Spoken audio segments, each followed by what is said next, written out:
Assalamualaikum warahmatullahi wabarakatuh. Bismillahirrahmanirrahim.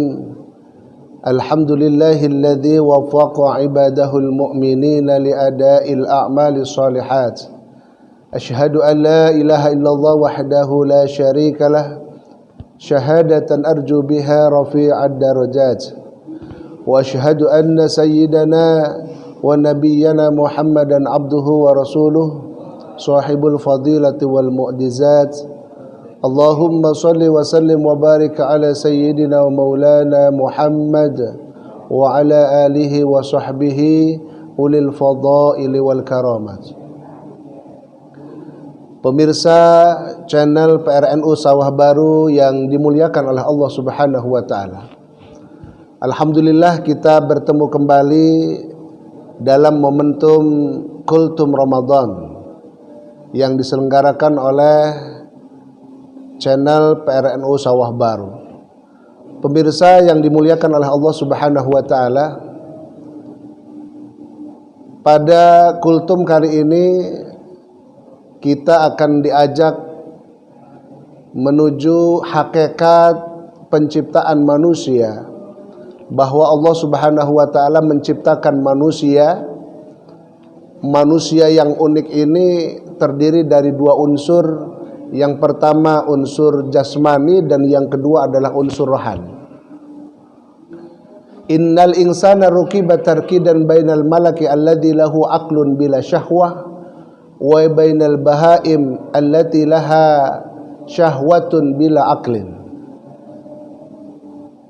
Manusia itu sesungguhnya tercipta di dalam karakternya ada dua unsur yang saling mempengaruhi untuk menentukan langkah yang dilakukan oleh manusia.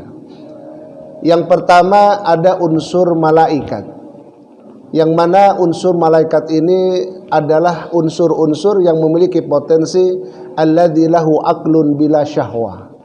Malaikat itu punya akal tetapi tidak punya syahwat.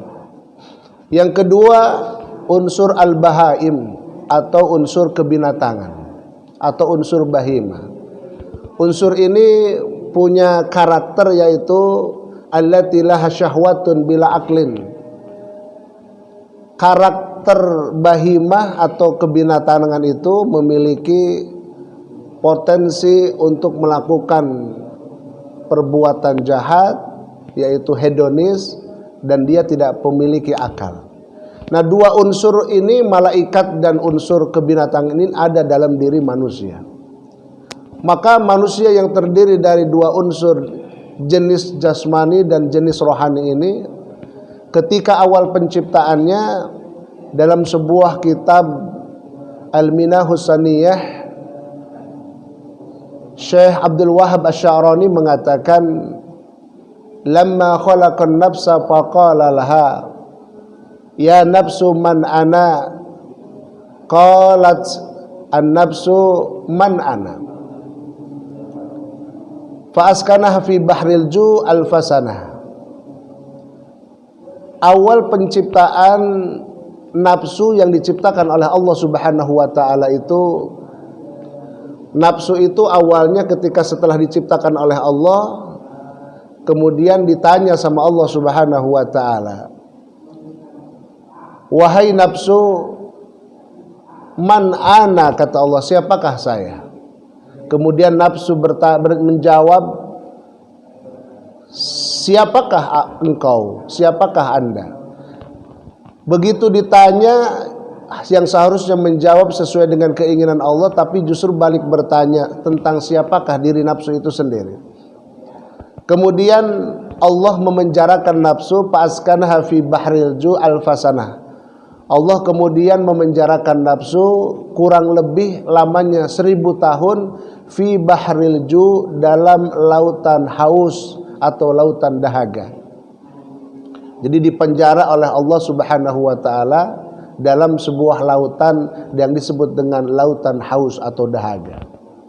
Kemudian setelah masa karantinanya kurang lebih lamanya 1000 tahun, akhirnya nafsu dibebaskan dan dihadapkan kepada Allah Subhanahu wa taala dan ditanya, "Wahai nafsu, siapakah saya, kata Allah.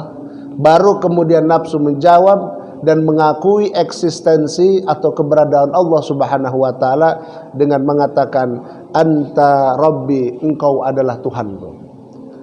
Dari sini bahwa manusia yang ada di dalam jiwanya nafsu itu memang kecenderungan awal untuk melakukan sesuatu hal yang membangkang, sesuatu hal yang tidak bagus.